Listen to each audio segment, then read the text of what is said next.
Looking for a dime. James Locke in the house, gonna help you shine.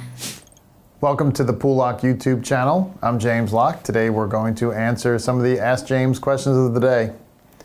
Our first question is from Juliet. She asks, how do I know how much income my investments are generating? Is there a column on my statements I should be looking for? All right, great question, Juliet. And honestly, it's one that more people should be asking. So most people check their account balance. Far fewer check their income figure.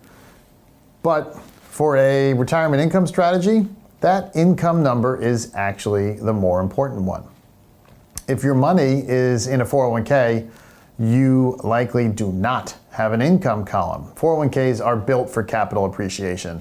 They're designed to grow a balance, not to show you what that balance is generating in dividends and interests.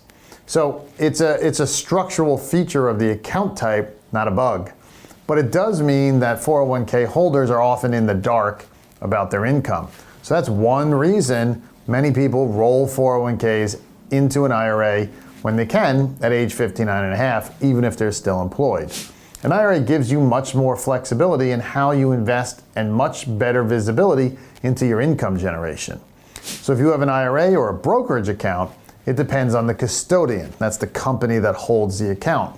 So some statements actually show something. It might say annual yield, or it might say estimated annual income, or it might say projected income.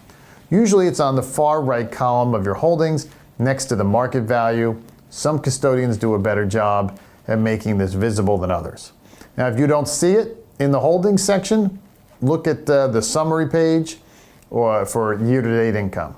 Now, that will show you the actual interest and dividends paid into your account so far this year. Now, be cautious. Investments pay at different intervals, monthly, quarterly, semi-annual, or even annually. So if you're reviewing a quarterly statement, you may only see 1 quarter's worth of income from a quarterly payer and none yet from a semi-annual payer. So you can often reasonably extrapolate, but be aware of the limitations. Now, if you still can't find it, call your advisor or call the custodian directly. Most have helpful representatives who can kind of walk you through the statement. And of course, you're always welcome to reach out to us directly, and we'll help you interpret what you're seeing. Great question.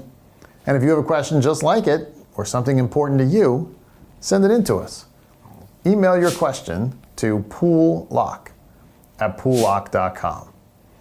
We'll move on to our second question today. And this question is from Martin. And he says, I have about 1 million in savings. How much income could I reliably generate today? All right, Martin, that is an excellent question.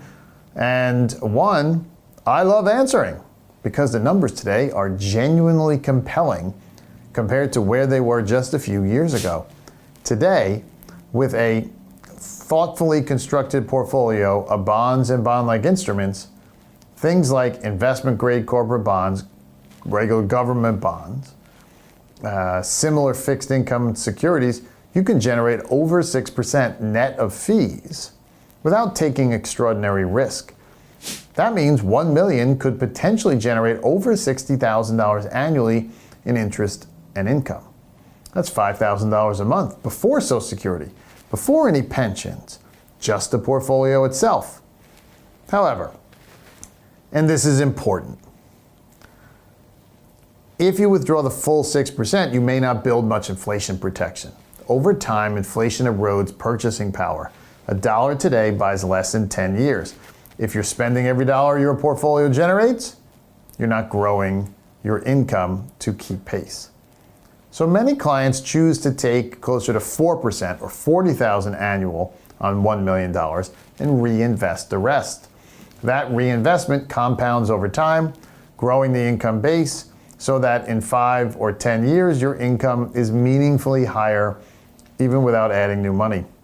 Now, alternatively, if you're comfortable with somewhat more variable and variability and invest in just dividend-paying stocks, you might generate 3 to 4% yield today, but with more upside potential. Now, healthy companies tend to increase dividends over time, A stock yielding 3% today might yield 5% on your original cost basis in 10 years because the company kept growing its dividend while your cost basis stayed the same. That's the power of dividend growth investing. So to answer directly, top end income today with lower risk, a little over 6%, roughly 60,000 on a million. A more balanced inflation protected approach, 4%, 40,000 annually, reinvesting the rest. A dividend growth approach, 3 to 4% today with potential for growing income over time. So your decision depends on your risk tolerance, your inflation concerns, how many years until you need the income, and your other income sources, and your personal goals. So there's no single right answer, but there's definitely a right answer for you specifically. Great questions today. If you would like to send in your question, you can do so. You can email that question to poollocke@poollocke.com. And if you like what you heard, go ahead and like and subscribe to our channel. I'm James Locke, your retirement income source. And I'll see you next time. Money on my mind, looking for a dime. James Locke in the house, gonna help you shine. Retirement is near, don't you live in fear. Listen up, my friend.